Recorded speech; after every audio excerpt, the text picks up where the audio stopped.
یہ اللہ کے نبی صلی اللہ علیہ وسلم نے بتایا ہے۔ اور میرے عزیزو، اللہ کے نبی وہ بتاتے ہیں جو انہیں اللہ بتاتے ہیں، اور چیزوں میں تاثیر اللہ نے رکھی ہے۔ بتانے والے اللہ کے نبی ہیں، اور انہیں بتانے والے اللہ کریم ہیں، اور چیزوں میں تاثیر اللہ نے رکھی ہے۔ چیزوں میں تاثیر اللہ تعالیٰ نے رکھی ہے، جیسے مرچوں میں رکھی ہے نا کڑواہٹ، نمک میں رکھی ہے نمکین پنا، برف میں رکھی ہے ٹھنڈک، آگ کے انگارے میں رکھی ہے تپش، جڑی بوٹی میں رکھی ہے کوئی گرم کوئی ٹھنڈی، کسی کوئی زہریلی، یہ تاثیر اللہ نے رکھی ہے۔ تو اسی طرح اللہ تعالیٰ نے ان اعمال میں بھی تاثیر رکھی ہے کہ یہ کریں گے تو اس کا اثر یہ ہوگا۔ صدیاں ہو گئی، مرچوں کی تاثیر تو نہیں بدلی، تو پھر ان اعمال کی تاثیر کیسے بدل سکتی ہے؟ صدیاں ہو گئیں، آگ کے انگارے میں آج بھی تپش ہے، اس میں اب ٹھنڈک نہیں ہو گئی کہ زمانہ بہت بدل گیا اب اس کے اندر ٹھنڈک آ گئی ہے نا، تاثیر تو نہیں بدلی۔ تو پھر اس نیکیوں میں یہ تاثیر کیسے بدل سکتی ہے؟ ہاں، ہم بدل گئے، ہم بدل گئے، ہمارے اعمال بدل گئے، ہمارے اندر وہ یقین نہ رہا، ہمارے اعمال میں وہ خشوع نہ رہا، ہمارے ان اعمال میں خلوص نہ رہا،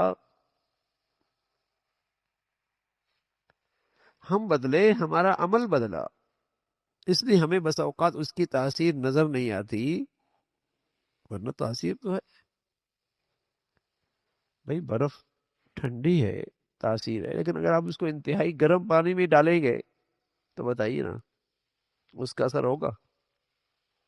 آپ کو محسوس نہیں ہوگا۔ تو ہمارے اعمال بدل گئے کہ ہم نیکیوں کے ساتھ گناہوں کی ملاوٹ کر دیتے ہیں، اللہ تعالیٰ سے حسن ظن نہیں رکھتے، بدگمانی کرتے، پتہ نہیں ہوگا نہیں ہوگا، اللہ تعالیٰ سے حسن ظن نہیں رکھتے، اللہ تعالیٰ سے یقین نہیں رکھتے۔ تاثیر تو ہے ان چیزوں کی، اور 100% ہے، اور قیامت تک رہے گی۔ تو پیارے رسول صلی اللہ علیہ وسلم نے فرمایا کہ جب تم اپنے مالوں کی زکوٰۃ ادا کر دیتے ہو نا، تو اس کے اندر جو خرابی رہتی ہے ختم ہو جاتی ہے، تم اپنی ذمہ داری سے سب کو دوش ہو جاتے ہو، تمہارا مال پاک ہونے لگتا ہے، بابرکت ہونے لگتا ہے، بابرکت ہونے لگتا ہے، پاک ہونے لگتا ہے۔ اور کسی مال کی بابرکت ہونے کی سب سے بڑی شان یہ ہے، اللہ کرے ایسا ہو، کہ آدمیوں کا ایمان محفوظ ہونے لگتا ہے، آدمیوں کا ایمان محفوظ ہونے لگتا ہے، گھروں کی دینداری محفوظ ہونے لگتی ہے، گھروں کی دینداری محفوظ ہونے لگتی ہے، جو کھاتے ہیں ان کے اندر نیکی کے جذبات پیدا ہوتے ہیں، جس طرح کہ حرام کی تاثیر ہے کہ جب آدمی کھاتا ہے تو برائیوں کے جذبات اور جراثیم پیدا ہوتے ہیں، برائی کرنے کا دل کرتا ہے، بلکہ انتہا درجے کا برا ہو جاتا ہے، خون بنتا ہے نا، رگو ریشے کے اندر وہ حرام کا اثر ہوتا ہے، خیالات، وسوسے، جذبات، خواہشات، اس کا غذا سے بڑا تعلق ہے۔ تو مال کی برکت ہوتی ہے کہ اللہ تعالیٰ ایمان اور دینداری اس گھر میں محفوظ کر دے، ایمان اور ہدایت کی سلامتی مل جائے، بابرکت۔ مال بہت پاک ہے، مال بہت پاکیزہ ہے، اور ویسے بھی اس کی برکتیں پھر ظاہر ہوتی ہیں۔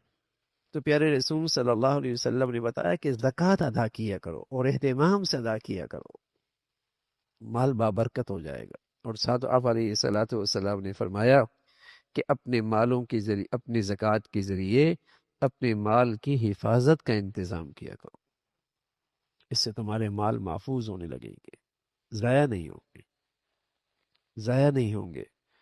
اور اپنے بیماروں کو صدقے سے علاج کیا کرو، اور مصائب اور پریشانیوں کے جو طوفان ہیں اور سلسلے ہیں، ان کا اللہ کے سامنے دعا اور تضرع، اس سے اس کا مقابلہ کیا کرو۔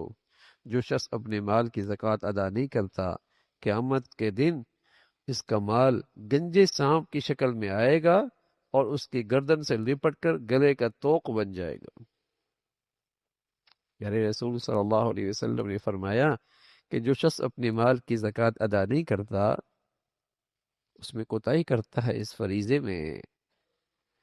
فریضے میں کوتاہی کرتا ہے، تو قیامت کا دن اس کا مال گنجے سانپ کی شکل میں آئے گا اور اس کی گردن سے لپٹ کر گلے کا توق بن جائے گا۔